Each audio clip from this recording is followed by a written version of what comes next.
చే బదులుగా తీసుకున్న డబ్బు సింగారించుకోవడానికి తీసుకున్న బంగారం తిరిగి వెంటనే ఇవ్వకపోతే గత 4 రోజుల నుండి చేస్తున్న దీక్షను విరమించే ప్రసక్తే లేదని అనకాపల్లి జిల్లా బుచ్చిపేట మండలం వడ్డాది గ్రామానికి చెందిన ప్రగడ లక్ష్మి కరాఖండిగా చెప్పారు. వడ్డాది గ్రామంలో తన ఇంటి ఎదురుగా ఉంటున్న మాజీ ఎమ్మెల్యే దండా శ్రీరామ్మూర్తి రెండవ కోడలు, గోవాడ షుగర్ ఫ్యాక్టరీ మాజీ చైర్మన్ రెండవ వదిన అయినటువంటి దొండా గోదావరి అయ్యా సత్య రమాదేవి 2010 నుండి 2017 మధ్యలో ముందుగా చే బదులంటూ కొంత తక్కువ మొత్తాన్ని తీసుకొని తర్వాత 8 లక్షల రూపాయలు తీసుకున్నారని, అలాగే బంధుల పెళ్లికి వెళ్లి వస్తానని 6 తులాల బంగారు నగలు తీసుకొని ఇదిగో అదిగో అంటూ అప్పటి నుండి ఇప్పటి వరకు కాలం గడుపుతూ వచ్చారని, పలుమార్లు అడిగినా లాభం లేకపోయిందని చెప్పారు. ఈ విషయమై గ్రామంలో గల పెద్దలకి, బుచ్చేపేట పోలీసులకు ఫిర్యాదు చేసినా లాభం లేకపోయిందని ఆవేదన వ్యక్తం చేశారు.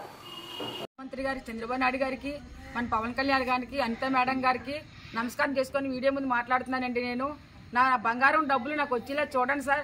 4 రోజులు బట్టి ఇక్కడ దీక్ష చేస్తున్నానండి. ఒక్కరు కూడా స్పందించట్లేదండి అసలు.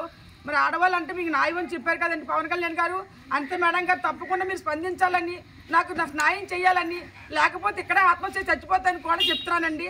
మీ అందరికీ కూడా నమస్కారం చేస్తున్నానండి. నాకు న్యాయం చేయాలి, లేకపోతే మాత్రం నేను ఈ దీక్ష విరమించరండి. ఏమాత్రం అయినా ఇక్కడ చావే చూస్తారండి, అది మాత్రం వాస్తవం అండి. బుచ్చిపేట మండలం వడ్డాది గ్రామం మరి ఇక్కడ మహిళా అధ్యక్షురాలి. నేను ఇక్కడ ఒక మహిళకి సపోర్ట్గా మేము మహిళలు అందరం వచ్చాము, డ్వాక్రా మహిళని. ఆవిడ అప్పిచ్చి పెద్దింటి వాళ్ళనేసి అప్పిచ్చింది. అప్పిచ్చినందుకు పాపానికి ఆవిడ ఇక్కడ 4 రోజుల పెట్టి నిరాహార దీక్ష చేసి అన్నం నీళ్ళు ఏమీ లేకుండా ఇక్కడ పడుకొని ఉన్నదండి. అయినా ఎవరు స్పందించలేదు. మరి ఆవిడకి న్యాయం జరిగే వరకు ఆవిడ కదలదు, మేము కదలం. ఆ పిల్లలు కూడా ఇక్కడే చచ్చిపోతామని అంటున్నారు.